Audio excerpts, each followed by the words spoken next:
السلام علیکم ورحمۃ اللہ وبرکاتہ۔ جی یہ محترم بھائی نے ایک پوسٹ سینڈ کی ہے ام المومنین سیدہ عائشہ رضی اللہ عنہا کی امیر المومنین سیدنا معاویہ رضی اللہ عنہ کو نصیحت۔ جی حوالہ دیا ہے ترمذی کا، صحیح ترمذی 2414 اور سلسلہ صحیحہ 2311 نمبر۔ جی محترم ہے، یہ ترمذی والی روایت جو ہے اس میں تو کلام ہے، ایک مجہور راوی ہے رجل من اہل المدینہ، یہ اس کا پتہ نہیں وہ کون ہے، البتہ یہ روایت بہرحال ثابت ہے۔ جی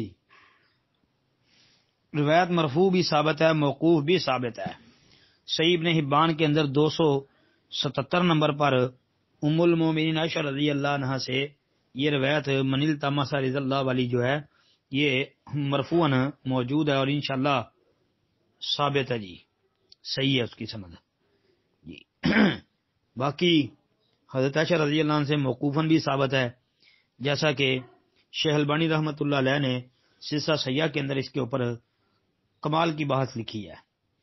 اگر کوئی بندہ شیخ البانی رحمۃ اللہ علیہ کی صحیحہ کے اندر جو بحث ہے اس کو غور سے پڑھ لے تو اللہ کے فضل سے اشکال ختم ہو جائے گا اور وہ نتیجے پہ پہنچ جائے گا اس کے کہ یہ روایت سندن ثابت ہے۔ جی صحیح ہے جی انشاءاللہ۔ السلام علیکم ورحمۃ اللہ وبرکاتہ۔